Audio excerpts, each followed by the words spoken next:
সম্প্রতি এনআইটি দুর্গাপুরের ঘটনা সোশ্যাল মিডিয়ায় ভাইরাল। সেখানে একটি ইন্ডাকশন প্রোগ্রামে বা ফ্রেশার্স প্রোগ্রামে ছাত্রছাত্রীরা বলিউডের বেশ কিছু জনপ্রিয় গানে, যেমন চিকনি চামেলি, বেবি ডল, এই ধরনের গানে নাচ করছিল, পারফর্ম করছিল। তো সেখানে উপস্থিত ছিলেন অধ্যাপিকাও। তিনি বোধহয় প্রতিবাদ করেছেন এবং ওই মুহূর্তেই প্রোগ্রাম থামিয়ে দিয়েছেন এবং তাদেরকে প্রশ্ন করেছেন যে এই সমস্ত করার আগে তারা পারমিশন নিয়েছে কিনা, একটু ধমক দিয়েছেন, বকাবকি করেছেন। তো আমি সে বিষয়ে যাচ্ছি না, ছাত্রছাত্রীরা ঠিক করেছে নাকি ভুল করেছে, তারা কতটা নিয়ম লঙ্ঘন করেছে, তাদের কতটা সীমার মধ্যে থাকা উচিত ছিল, সেগুলো ইনস্টিটিউশনের যা প্রোটোকল আছে সেগুলো ফলো করেছে কিনা আমার জানা নেই, আমি ওই জায়গাতেও ছিলাম না। কিন্তু আমি যেহেতু সাইকোলজি নিয়ে চর্চা করি, সাইকোলজি নিয়ে পড়াশুনো করি, তো আমার এটা নিয়ে একটা এই ঘটনা দেখার পর বেশ কিছু কথা মাথায় আসলো, সেটাই শেয়ার করতে চাই।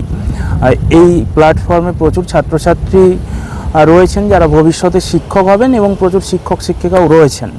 তো আমার মনে হয় এটা নিয়ে আলোচনা করা দরকার। এই ধরনের পরিস্থিতিগুলোতে যদি আমরা পাবলিকলি, যারা শিক্ষক শিক্ষিকা তারা যদি পাবলিকলি ছাত্রছাত্রীদের বকাবকি করেন, তারা যদি পাবলিকলি ছাত্রছাত্রীদের ধমক দেন, তাহলে ছাত্রছাত্রীদের মধ্যে দুটো জিনিস হয়। ছাত্রছাত্রীরা এক তো লজ্জা পায়, দূরে সরিয়ে নেয় নিজেদেরকে, ফলে সেই শিক্ষক বা শিক্ষিকা শেখানোর সুযোগ থেকে বঞ্চিত হন। এবং আরেকটা জিনিস হয়, তাদের ইগো হার্ট হয়। যেহেতু তারা অ্যাডাল্ট লার্নার, তারা প্রাপ্তবয়স্ক শিক্ষার্থী, তো তাদেরকে যদি সকলের সামনে বকা হয়, ধমক চমক দেওয়া হয়, তাহলে তাদের ইগো হার্ট হয়, তারা ইনসাল্টেড ফিল করে এবং এর ফলে তারা আরও বেশি বিদ্রোহী হয়ে ওঠে। তারা ভবিষ্যতে আরও বড় নিয়ম লঙ্ঘন করতে চায়, তারা নিজেদেরকে প্রমাণ করতে চায় যে আমরা ঠিক ছিলাম, আপনি ভুল ছিলেন। এই প্রমাণ করার তাগিদে কিন্তু তারা আরও বড় নিয়ম ভঙ্গ করতে চাইবে। যদি ইনস্টিটিউশনে না পারে, যেহেতু ইনস্টিটিউশন থেকে তাদেরও কিছু পাওয়ার আছে, চাহিদা আছে, দাবি আছে, ইনস্টিটিউশনেও যদি তাদের আটকে দেওয়া যায়, তারা কিন্তু পরবর্তীকালে বৃহত্তর সমাজে গিয়ে তারা নিয়ম লঙ্ঘন করবে। তো এভাবেই আস্তে আস্তে করে বেশ কতকগুলো পরিস্থিতি তৈরি হয়ে, ইগো হার্ট হয়ে এবং হতাশার মধ্য দিয়ে যাওয়ার ফলে কিন্তু ছাত্রছাত্রীরা পরবর্তীকালে গিয়ে অপরাধপ্রবণ কাজ করে থাকে।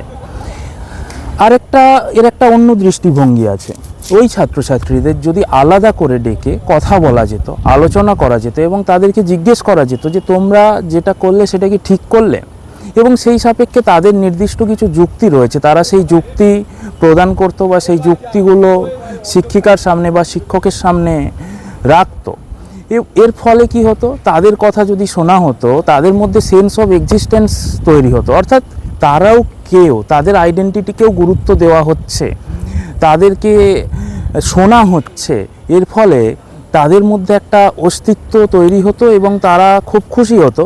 এবং তারপর যদি শিক্ষিকা তার যুক্তি দিয়ে ওই ছাত্রছাত্রীদের কোথায় ত্রুটি রয়েছে যুক্তির, সেটা বোঝাতেন এবং কেন এটা ভুল, শিক্ষা প্রতিষ্ঠানে কেন এই ধরনের কাজ করা যায় না, যদি ভুল হয় কেন ভুল, সেটা যদি যুক্তি দিয়ে বুঝিয়ে বলতেন, তাহলে ওই ছাত্রছাত্রীরা ভেতর থেকে সিদ্ধান্ত নিত।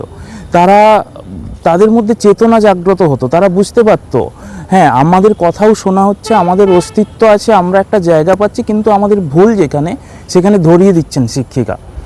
এর ফলে ওই ছাত্রছাত্রীরা মনে করত ওই শিক্ষিকা বা শিক্ষক রেসপন্সিবল, সেন্সিবল, ওই শিক্ষিকা বা শিক্ষকের মধ্যে যুক্তি আছে, ফলে তারা কিন্তু শুনতো, তাদের চেতনায় পরিবর্তন আসতো এবং তারা সিদ্ধান্ত নিত। পরবর্তীকালে কোনো কাজ করার আগে তারা কিন্তু এই কথাগুলো মাথায় রাখতো এবং পরবর্তীকালে কোনো উপদেশ নিতে হলে, পরামর্শ নিতে হলে তারা কিন্তু ওই শিক্ষিকার কাছে যেত পরামর্শ নিতে। এর ফলে ওই শিক্ষিকা তাদের শেখানোর সুযোগ পেত এবং তারা বৃহত্তর সমাজে গিয়েও অন্যদের যুক্তিকে শোনার মতো ক্ষমতা তৈরি করতো। তাদের সেই মানসিক অবস্থা তৈরি হতো যে কেউ কিছু বলছে মানে, করছে মানে তার পেছনে নির্দিষ্ট যুক্তি আছে, সেই যুক্তি কিন্তু তারা শুনতো এবং তারাও একজন সেন্সিবল মানুষ হিসেবে ভবিষ্যতে বৃহত্তর সমাজে নিশ্চয়ই উন্নতি করত। তো সেই জন্য আমি বারবার বলি, শিক্ষক শিক্ষিকাদের সাইকোলজিটা পড়া উচিত, জানা উচিত, বিশেষ করে যারা অ্যাডাল্টদের নিয়ে কাজ করেন, অ্যাডাল্টদের নিয়ে পড়ান, কলেজ ইউনিভার্সিটিগুলোতে তাদের অ্যান্ড্রাগোগির মতো বিষয়গুলো ভালো করে প্র্যাকটিক্যাল ইমপ্লিমেন্টেশন কিভাবে করতে হবে সেই জায়গাগুলো জানা উচিত, বোঝা উচিত। আর যদি পড়তে ভালো না লাগে, না পড়লেও হবে, তাহলে একটা অবজারভেশন রাখা উচিত যে বর্তমান সমাজ কিভাবে পরিবর্তন হয়ে গেছে। আধুনিক কালের ছেলে মেয়েদের এভাবে ধমকে চমকে কিন্তু কাজ করানো যায় না, বরং তারা ভেতর থেকে আরও বেশি বিদ্রোহী হয়ে ওঠে, তারা আরও খারাপ কাজ করে, আরও বেশি নিয়ম লঙ্ঘন করে। তো সত্যিকারের যদি শেখানোর ইচ্ছে থাকে তাহলে তাদেরকে আলাদা করে ডেকে কথা বলতে হবে, একটা যুক্তির মাধ্যমে তাদেরকে ক্রস করতে হবে। তাহলেই কিন্তু তাদের হৃদয় থেকে সিদ্ধান্ত আসবে যে এই কথা শোনা উচিত এবং তারা সত্যিকারের ভেতর থেকে পরিবর্তন হবে। আর যদি শিক্ষক শিক্ষিকার ইচ্ছে হয় যে আমি কত বড় বা আমার যে প্রভাব আছে, আমি কি করতে পারি সেটাকে জাহির করব, সেটাকে দেখাবো, আমার ক্ষমতা দেখাবো, তাহলে তো কিছু করার নেই। তাহলে শেখানোটা হবে না, ওই ক্ষমতা দেখানোই হবে। এই সবার সামনে ধমক চমক করলে, সাইকোলজিতে একটা কথা বলা হয় প্রেজ পাবলিকলি, কারেক্ট প্রাইভেটলি। অর্থাৎ সবার সামনে প্রশংসা করো, আর কারেক্ট করতে হলে সেটা আলাদা করে বলো, আলাদা করে কারেক্ট করো। তো শিক্ষক শিক্ষিকারা যদি এই কাজটা করতে পারেন তাহলে কিন্তু তারা শেখাতে পারবেন। সবার সামনে বকার ফলে বা ধমক চমক দেওয়ার ফলে সাময়িকভাবে মনে হতে পারে কোনো শিক্ষক বা শিক্ষিকার যে আপনি জয়ী হলেন, আপনি জিতে গেলেন, কিন্তু সত্যিই কি শিক্ষক শিক্ষিকা হিসেবে আপনি জিতলেন? শিক্ষক হিসেবে আপনি কিন্তু হেরেই গেলেন। আপনি কিন্তু স্টুডেন্টদের মন থেকে দূরে সরে গেলেন, স্টুডেন্টদের মনে জায়গা করতে পারলেন না। তো আপনি কাছেই যদি টানতে না পারেন, শেখাবেন কি করে? আগে তো ছাত্রদের কাছে নিয়ে আসতে হবে, আমার কাছে আসবে, আমার সঙ্গে তারা কথা বলবে, তবেই তো আমি শেখাতে পারবো।